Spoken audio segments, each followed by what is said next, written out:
ദൈവനാമത്തിന് മഹത്വമുണ്ടാകട്ടെ.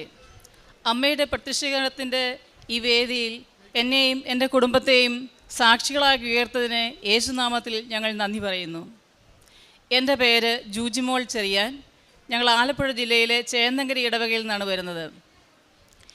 ഞാൻ ഉടമ്പടി എടുത്തത് 2023 സെപ്റ്റംബർ 22 അതിനുശേഷം 4 പ്രാവശ്യം ഞാൻ ഉടമ്പടി പുതുക്കി.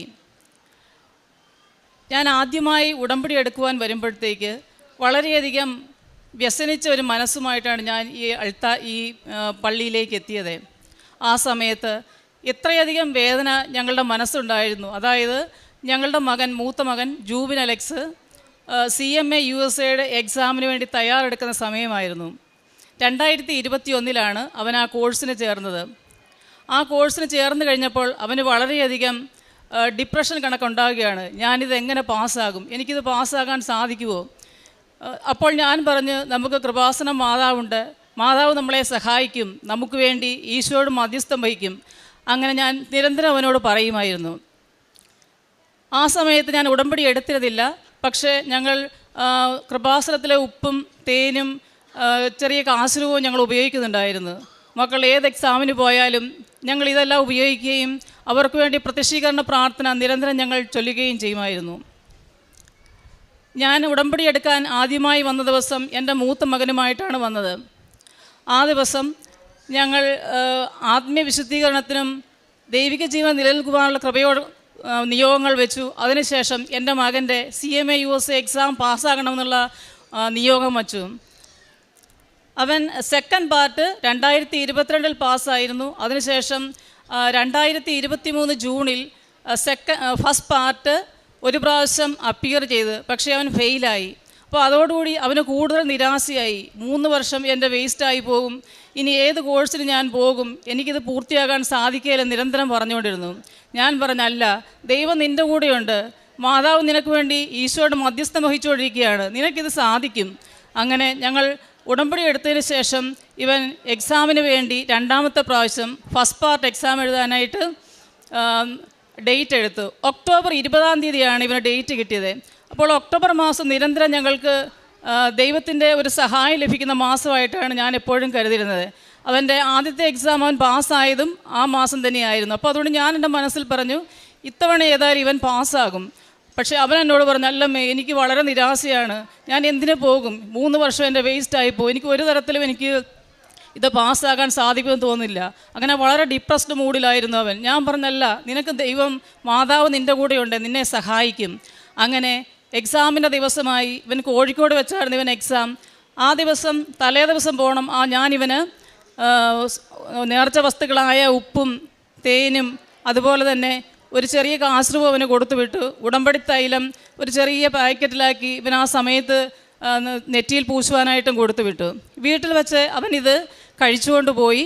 അങ്ങനെ അവിടെ കൊണ്ടുപോയി പിറ്റേ ദിവസം എക്സാമിന് പോകുന്ന സമയമായപ്പോഴത്തേക്ക് അവൻ നേർച്ച വസ്തുക്കളായ ഉപ്പും തേനും ഒക്കെ ഉപയോഗിച്ചു നെറ്റിയിൽ കുരിശ് വരച്ച് ഇവൻ്റെ ബാഗിനകത്ത് കാശ്രൂപം വെച്ചുകൊണ്ട് പോയി.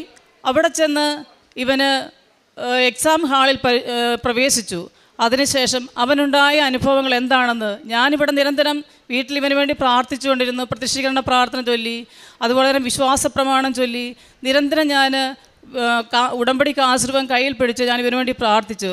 അവിടെ എക്സാം ഹാളിൽ എന്താണ് ഇവർ സംഭവിച്ചതെന്ന് അവൻ തന്നെ പറയുന്നത്. CMA എക്സാമിന് പുറത്തുനിന്നുള്ള ഒരു ഐറ്റംസ് അകത്തോട്ട് കയറ്റത്തില്ല.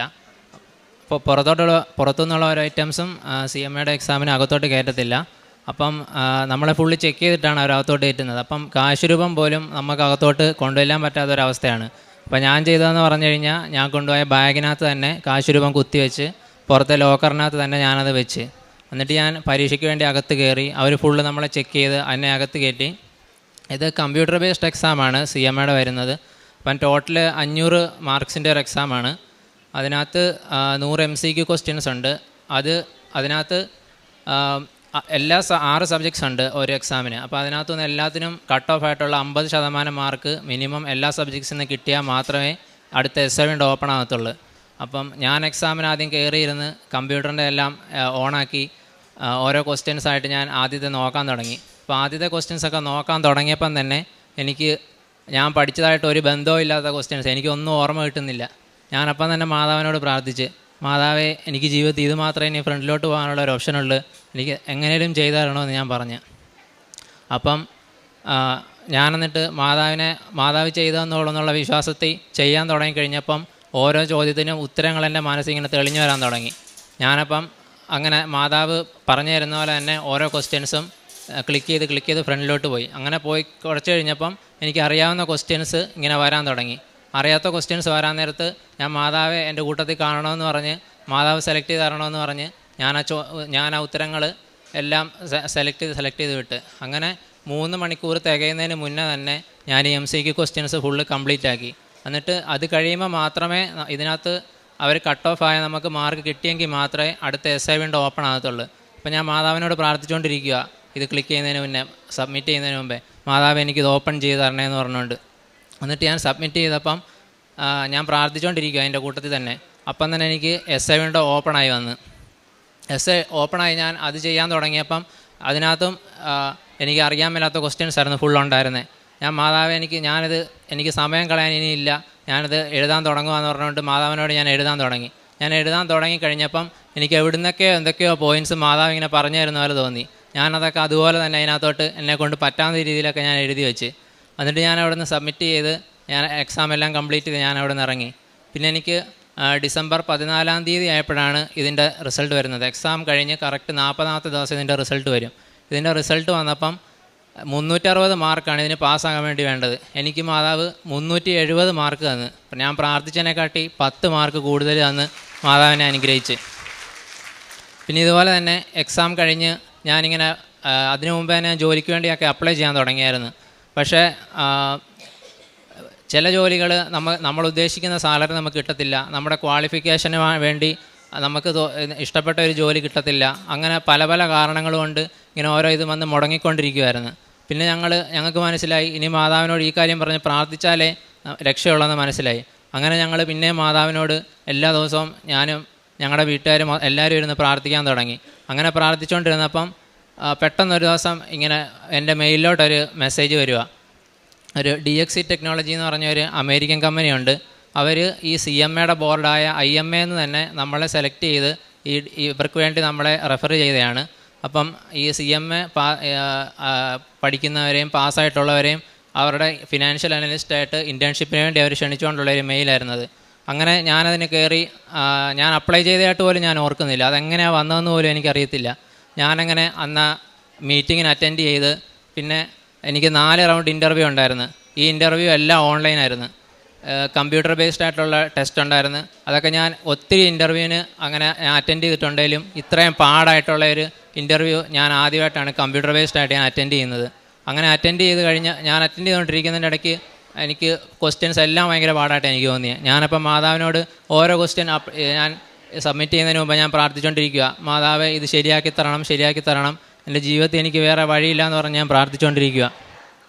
അങ്ങനെ അതിൻ്റെ റിസൾട്ട് വന്ന് അതിൽ പാസ്സായി. പിന്നെ കഴിഞ്ഞ് ടെക്നിക്കൽ ഇൻ്റർവ്യൂ ഉണ്ടായിരുന്നു. ടെക്നിക്കൽ ഇൻ്റർവ്യൂ ഒക്കെ ചെയ്യുന്നത് ഒത്തിരി വർഷത്തെ എക്സ്പീരിയൻസ് ഉള്ള നല്ല പ്രായമുള്ളവരാണ് നമ്മളെ ഇൻ്റർവ്യൂ ചെയ്യുന്നത്. അപ്പം നമുക്ക് അവരോട് അങ്ങനെ പറയാൻ പ്രത്യേകിച്ച് കാര്യങ്ങളൊന്നുമില്ല. അവരിങ്ങോട്ട് ചോദിക്കും, നമുക്കറിയാവുന്ന കാര്യങ്ങൾ അവരെ പറഞ്ഞ് ഏൽപ്പിക്കുക എന്നൊക്കെയുള്ള ഒരു എനിക്കുള്ളായിരുന്നു. കാരണം അവർ ചോദിക്കുന്ന ചോദ്യങ്ങളൊന്നും നമുക്ക് പറയാൻ പറ്റുന്നില്ലായിരുന്നു. അപ്പോൾ മാതാവ് എനിക്ക് ആ സമയത്ത് തോന്നിച്ച് തന്ന രീതിയിലൊക്കെ ഞാൻ അവരോട് അവതരിപ്പിച്ച്. എന്നിട്ട് പിന്നെ അത് കഴിഞ്ഞപ്പം ആ ഇൻ്റർവ്യൂ പാസ്സായി. പിന്നെ ഒത്തിരി നാളത്തേക്ക് ഒരു 10-15 ദിവസത്തേക്ക് ഇതിനെക്കുറിച്ച് ബാക്കി പ്രൊസീഡിങ്സ് ഒന്നും നമ്മളവരെ അറിയിക്കുന്നില്ലായിരുന്നു. എന്തോ ഒരു ഹോൾഡായിപ്പോയ മട്ടായിരുന്നു. പിന്നെ ഞാനും ഞങ്ങളുടെ വീട്ടുകാർ മൊത്തം ഞങ്ങൾ മുട്ടയിൽ നിന്ന് പ്രാർത്ഥിക്കാൻ തുടങ്ങി. വിശ്വാസ പ്രമാണവും പ്രത്യക്ഷീകരണ പ്രാർത്ഥനയും എല്ലാം ഞങ്ങൾ പ്രാർത്ഥിക്കാൻ തുടങ്ങി എല്ലാ ദിവസവും. അങ്ങനെ പ്രാർത്ഥിച്ചതിൻ്റെ ഫലമായിട്ട് പെട്ടെന്നൊരു ദിവസം 11 മണിയായപ്പോൾ ഞങ്ങൾ പ്രാർത്ഥിച്ചുകൊണ്ടിരുന്ന ടൈമിൽ തന്നെ ഇതിൻ്റെ മെയിൽ വരിക, അടുത്ത നിങ്ങളുടെ ഓഫർ ലെറ്ററും എല്ലാം അറ്റാച്ച് ചെയ്ത് നിങ്ങൾക്ക് അയച്ചിട്ടുണ്ട്, അതെല്ലാം പെട്ടെന്ന് സ്കാൻ ചെയ്ത് തിരിച്ച് ഞങ്ങൾക്ക് അയച്ചു തരണമെന്ന് പറഞ്ഞുകൊണ്ട്. അപ്പോൾ ഞാൻ അപ്പം തന്നെ ഞങ്ങൾ ഫുള്ള് പ്രാർത്ഥന തീർത്ത് ഞാൻ അപ്പം തന്നെ എല്ലാം പോയി സ്കാൻ ചെയ്ത് അതവർക്ക് അയച്ചു കൊടുത്ത്. ഇപ്പം ഞാൻ ആ കമ്പനിയിലാണ് വർക്ക് ചെയ്യുന്നത്. ഇപ്പോൾ 1 വർഷം ഞാൻ കംപ്ലീറ്റ് ചെയ്യാറായി ആ കമ്പനി. അവർ പെർമനൻ്റ് ആക്കാൻ അവർ 2 കാര്യങ്ങളെ പറഞ്ഞിട്ടുള്ളായിരുന്നു. ഒന്ന്, നിങ്ങൾ CMA ഫുള്ളായിട്ട് കംപ്ലീറ്റ് ചെയ്തിരിക്കണം. പിന്നെ നിങ്ങൾ ആ സമയത്ത് ഞങ്ങൾ റിക്വയർമെൻറ്റ് അനുസരിച്ച് നിങ്ങളെ എടുക്കും എനിക്ക് ജോലിക്ക് കയറുന്നതിന് മുന്നേ തന്നെ മാതാവ് അത് നേരത്തെ കണ്ട് എനിക്ക് CMA അതിന് മുമ്പേ തന്നെ എനിക്ക് കംപ്ലീറ്റ് ചെയ്തു തന്നു. അതുകൊണ്ട് എനിക്കിനി ആ പ്രശ്നം എനിക്കില്ല. എനിക്ക് ഉറപ്പുണ്ട് ഈ 1 ഇയർ ഇൻറ്റേൺഷിപ്പ് പീരീഡ് കഴിയുമ്പം എന്നെ അവർ പെർമനൻ്റ് ആക്കുമെന്ന് എനിക്ക് ഉറപ്പുണ്ട്. എൻ്റെ ജീവിതത്തിൽ ഈ അനുഗ്രഹങ്ങൾ ഒന്നും എൻ്റെ കഴിവുകൊണ്ടൊന്നും ഞാൻ നേടിയെടുത്തതല്ല. എനിക്ക് മൈനസ് മെറിറ്റ് നിൽക്കുന്ന ഒരാളാണ് ഞാൻ. എല്ലാം മാതാവിൻ്റെ ഇതിൽ എനിക്ക് ചെയ്തു തന്നെയാണ്. എൻ്റെ ജീവിതത്തിൽ എനിക്ക് തന്ന എല്ലാ അനുഗ്രഹങ്ങൾക്കും മാതാവിനും തിരുക്കുമാരനും 1000 നന്ദി. അമ്മ ഞങ്ങൾക്ക് ഇത് കൂടാതെ വളരെയധികം അനുഗ്രഹങ്ങൾ ഞങ്ങളുടെ ഫാമിലിക്ക് ചെയ്തു തന്നു.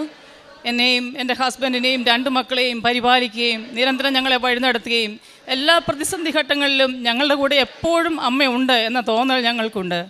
ഞങ്ങൾക്ക് ഈ ഉടമ്പടി എടുത്തതിന് ശേഷം ഞങ്ങൾക്ക് ദൈവം തന്നിരിക്കുന്ന അനുഗ്രഹങ്ങൾക്ക്, എല്ലാ അനുഗ്രഹങ്ങൾക്കും നിരവധിയായ അനുഗ്രഹങ്ങളാണ്. അത് ഇപ്പോൾ ഇവിടെ പറഞ്ഞാൽ തീരുകയില്ല. എല്ലാ അനുഗ്രഹങ്ങൾക്കും ഞങ്ങൾ ദൈവത്തിനും ഈശോയ്ക്കും പരിശുദ്ധാത്മാവിനും അമ്മ മാതാവിനും ഞങ്ങൾ നന്ദി പറയുന്നു. ഞങ്ങളുടെ പ്രേക്ഷിത പ്രവർത്തനമായി ഞങ്ങൾ ചെയ്തത്, ഞാൻ ഉടമ്പടി എടുത്തതിന് ശേഷം എല്ലാ മാസവും ഞങ്ങളിവിടെ വരികയും കൃപാസനം പത്രം വാങ്ങിച്ചുകൊണ്ട് പോവുകയും ചെയ്യുമായിരുന്നു. അത് ഞങ്ങളുടെ അയൽപക്കങ്ങളിലെ വീടുകളിലും ഞാൻ വർക്ക് ചെയ്യുന്ന സ്ഥലത്തും അല്ലെങ്കിൽ ഞാൻ യാത്ര ചെയ്യുന്ന സ്ഥലങ്ങളിലുമെല്ലാം ഞാൻ അവർക്ക് കൊടുക്കുമായിരുന്നു.